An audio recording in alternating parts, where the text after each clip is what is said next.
National People's Party National President and Chief Minister Conrad Sangma said that the Uniform Civil Code is something which cannot be accepted by his party. Speaking to reporters, Sangma said that the particular UCC bill is a private member bill and it is not a government bill, and hence there was no specific information that this particular bill was brought in.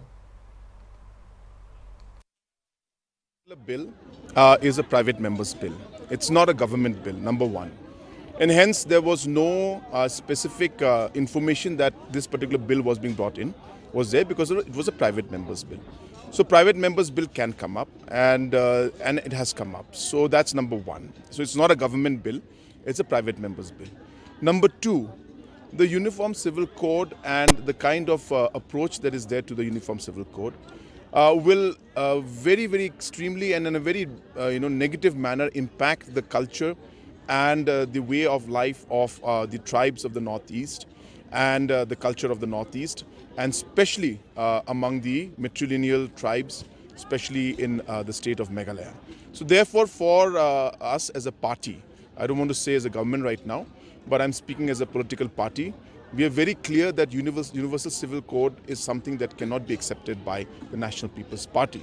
Or at least it should not be, it should be certain areas of exemption. There may be certain areas where the central government wants certain things to be done, certain concerns are there which we are not aware of.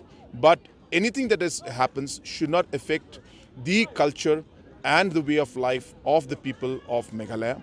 Uniform Civil Code would mean that how would the property be transferred to the children. So if the Uniform Civil Code says that it has to go to the eldest son, like it's done in the other parts of the country, then it doesn't go with the culture of the state where we give it to the youngest daughter in many tribes. So hence these kind of conditions are there which need to be discussed in detail, and hence we don't know what kind of a bill will ultimately come out if it comes out by the government.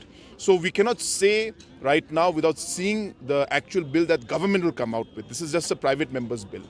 Difficult to say, but the whole concept of UCC is something, if it goes in toto and if it's going to be a uniform, means it's going to be a strict uniform where they're going to change the cultural practices of the state of Meghalaya. Obviously, that's something that we as a state, as a party, cannot accept it. Supreme Court Particular bill is a private member's bill. It's not a government bill, number one. And hence there was no specific information that this particular bill was being brought in. Sangma said that the UCC and the kind of approach that is there will be very extremely and in a negative manner impact the culture and the way of life of the tribes of the Northeast, especially amongst the matrilineal society like in the state of Meghalaya. He said there may be certain areas where the central government wants certain things to be done, certain concerns are there which the state is not aware of, but anything that happens should not affect the culture and the way of life of the people of Meghalaya.